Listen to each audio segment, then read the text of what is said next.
இந்த நிமிஷம் வரைக்கும் நான் இந்த வீட்டு மருமக தான் அம்மாச்சி. அப்படி இருக்கிறப்போ என் பேரை எப்படி நீங்க பத்திரிக்கையில இருந்து எடுக்க போச்சு? எல்லா பத்திரிக்கையிலயும் மொட்டையா சேதுபதினு அவர் பேரை மட்டும் போட்டு அடிச்சிருக்கீங்களே. அப்படின்னா ஒண்ணு அவரு கல்யாணம் ஆகாதவரா இருக்கணும், இல்ல எனக்கு விவாகரத்து கொடுத்திருக்கணும், இல்லையா நான் செத்து போயிருக்கணும். என் பேரை தூக்கிட்டு ஊர் முழுக்க பத்திரிக்கை கொடுப்பீங்க. அந்த கல்யாணத்துல நான் வந்து நிப்பேனா? எந்த முகத்தை வச்சுட்டு என்ன வந்து நிக்க சொல்றீங்க அம்மாச்சி? என் பேரு பத்திரிக்கையில இருக்க கூடாதுன்னு சொல்லி முடிவு எடுக்கிறப்ப எல்லாரும் வேடிக்கை பார்த்துட்டு தானே இருந்தீங்க.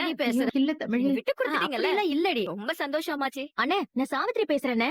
சொல்லுமா. நாளைக்கு கல்யாணத்துக்கு வந்துருவீங்க தானே? எந்த நம்பிக்கையில நாங்க அங்க வரதுன்னு சொல்லு. அண்ணே, உங்க தங்கச்சி மேல உங்களுக்கு இவ்வளவுதான் நம்பிக்கையா? ஐயோ அப்படியே இல்லம்மா. நான் இப்ப எழுதி தரேனே. நாளைக்கு காலையில நடக்க போற கல்யாணம் நடக்கவே நடக்காது. என் மக எப்படியும் இந்த கல்யாணத்தை நிப்பாட்டிடுவா. அப்ப நீங்க மட்டும் நேர்ல வந்து உங்க பொண்ண கட்டிக்க எங்களுக்கு சம்மதம்னு ஒரு வார்த்தை மட்டும் சொல்லுங்க. மத்ததெல்லாம் நான் பாத்துக்கிறேன். அண்ணே, நீங்க கவலையே படாதீங்க. நாளைக்கு காலையில கல்யாணம் கண்மணிக்கும் உங்க பையனுக்கும் தான். நீங்க எனக்கு என்ன செய்யணும்னு தெரியும்ல அண்ணே. அம்மாடி, எங்களுக்கு கிடைக்கிற சொத்து பத்து நகை நட்டு காசு பணம் எல்லாத்துலயுமே உனக்கு எனக்கு பாதி பாதி. அதான் நம்ம அக்ரிமெண்ட். அவ்வளவுதானே, கரெக்ட். அத நீங்க மறக்காம இருந்தா சரிதானே.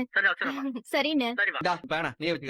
என்கிட்ட வேற பேனா, அதே முகூர்த்த நேரம் வரைக்கும் உங்களுக்கு டைம் இருக்குல்ல, அது வரைக்கும் மறந்தவங்க பேரெல்லாம் எழுதி பத்திரிக்கை கொடுத்துட்டுருங்க.